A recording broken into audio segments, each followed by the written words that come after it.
What's up sa inyo mga karandom? We are back with another video. In today's video is another tutorial video na naman.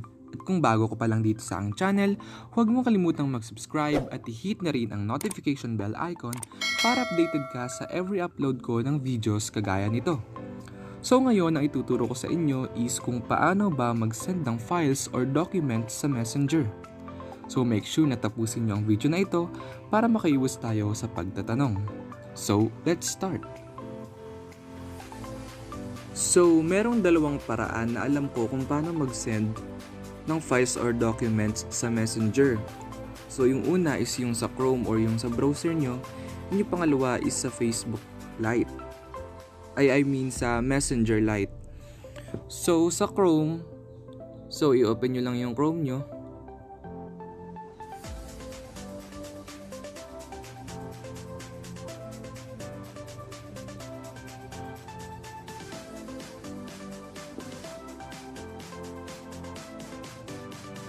And then, pagka-open nyo ng Chrome nyo, is pinadin nyo yung tatlong dots sa taas.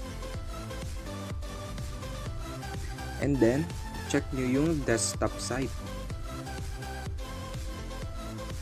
So, pagka-check nyo yung desktop site, type nyo sa URL is web.facebook.com. So go.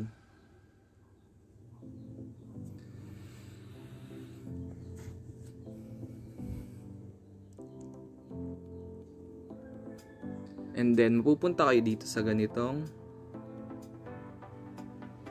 web page. So, una nyo gagawin is pupunta kayo dun sa Messenger icon. Kasi sa group message nyo naman siya isesend or kung saan nyo isesend. So, halimbawa, ito yung pagsesendan ko ng files or documents. So, pag-click nyo nun, may lalabas dito sa baba. So, ayan. I-zoom nyo lang.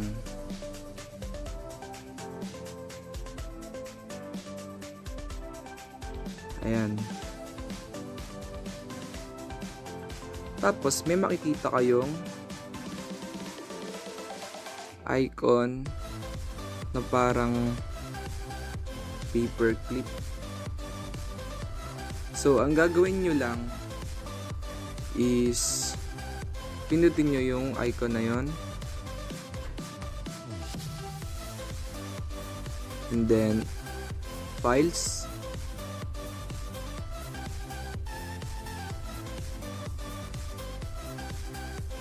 Then, choose nyo yung file or documents na pipiliin nyo. So, halimbawa ito.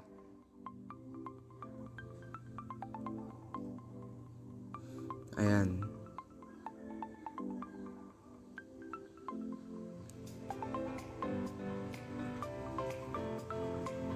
So, makikita nyo, ayan na siya. So, ang gagawin nyo lang is pindutin nyo tong send button.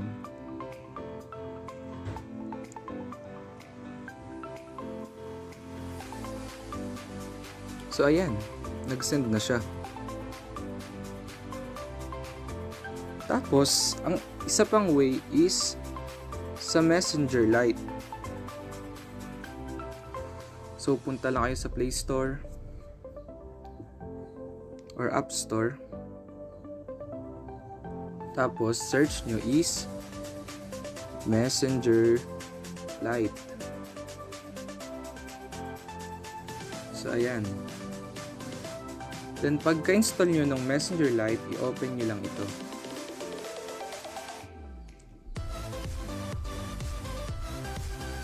So, halimbawa, dito ko ulit isesend yung files or documents. So, ang gagawin ko lang is pipindutin ko yung plus icon sa baba. And then, choose file.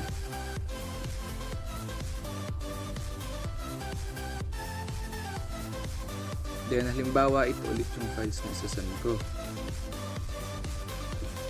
Pindutin nyo lang tapos may lalabas na ganyan. Pindutin nyo lang yung send.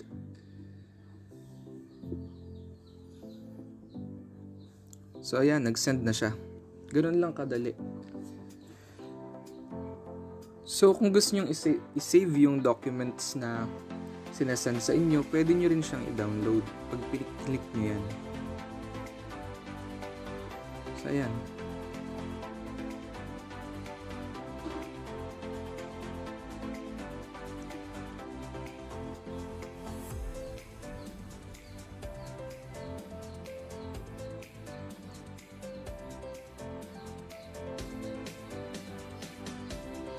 So ayan, nakikita na siya.